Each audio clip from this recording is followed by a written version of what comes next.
Hello friends, நாம் இன்றைக்கி நல்ல டேஸ்டியான மூணு இன்க்ரீடியன்ட் வச்சு ஈஸியான மெத்தடில் கோகோனட் ஐஸ் போல் எப்படி செய்கிறதுன்னு பார்க்கலாம். Welcome to my first recipe.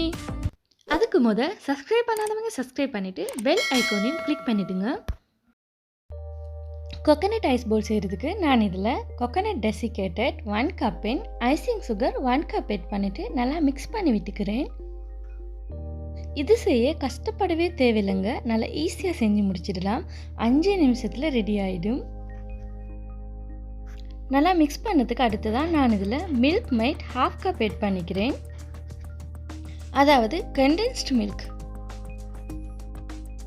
அதையும் ஆட் பண்ணிவிட்டு நல்லா மிக்ஸ் பண்ணி விட்டுக்கலாம்.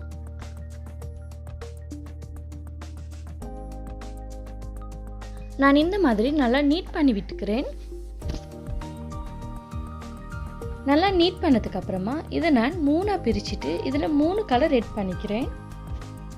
இதில் கலர் ஆட் பண்ணுறது ஆப்ஷனல் தான், அப்படி இல்லைன்றால் சும்மா ஒயிட்டாகவும் போல் பிடிச்சி எடுத்துக்கலாம்.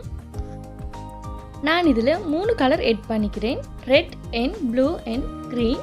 உங்களுக்கு பிடிச்ச கலரையும் ஆட் பண்ணிக்கலாம்.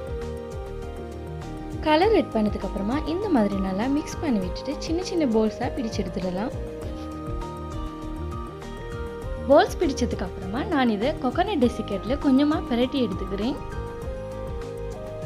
இது சர்வ் பண்ணுறதுக்கு ஒரு பிளேட்டில் எல்லாத்தையும் மிக்ஸ் பண்ணி வச்சும் சர்வ் பண்ணிக்கலாம். நான் இன்னும் கொஞ்சம் அழகாக இருக்க வேண்டியதுக்காக வேண்டி கப் கேக் பேப்பரில் ஆட் பண்ணி சர்வ் பண்ணிக்கிறேன். அடுத்ததாக நான் இதில் ப்ளூ கலர் ஆட் பண்ணிவிட்டு இதையும் நல்லா மிக்ஸ் பண்ணி விட்டுட்டு சின்ன சின்ன போல்ஸாக பிடிச்சிட்டு இதையும் கோகோனட் டெசிகேட்டில் நல்லா மிக்ஸ் பண்ணி விட்டுட்டு கப் கேக் பேப்பரில் வச்சுக்கிறேன்.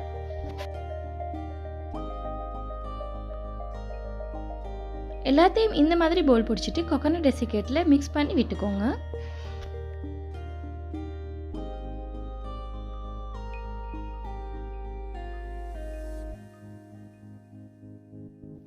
இவ்வளோ தாங்க வேலை ஃப்ரெண்ட்ஸ், நல்லா ஈஸியாகவே முடிஞ்சிட்டு. இது நல்லா டேஸ்ட்டாகவுமே இருக்கும் ஃப்ரெண்ட்ஸ். கிட்ஸ் எல்லாம் நல்லா விரும்பி சாப்பிடுவாங்க. இதை பேர்த்டே பார்ட்டிக்கோ வேறு என்னமாலும் பார்ட்டிக்கு இதை செஞ்சு வைக்கலாம். நல்லா கலர்ஃபுல்லாகவே இருக்கும் டேபிளில் வைக்கிறதுக்கு.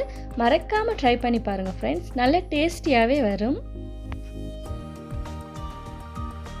கண்டிப்பாக ட்ரை பண்ணி பாருங்கள் ஃப்ரெண்ட்ஸ். இந்த ரெசிபி உங்களுக்கும் பிடிக்கும், கண்டிப்பாக கிட்ஸுக்கு ரொம்பவே பிடிக்கும். என்னுடைய சேனல் உங்களுக்கு பிடிச்சிருந்தால் ப்ளீஸ் ஃப்ரெண்ட்ஸ் லைக் பண்ணுங்கள், கமெண்ட் பண்ணுங்கள், ஷேர் பண்ணுங்கள். மறக்காமல் சப்ஸ்கிரைப் பண்ணுங்கள். தேங்க்ஸ் ஃபார் வாட்சிங்.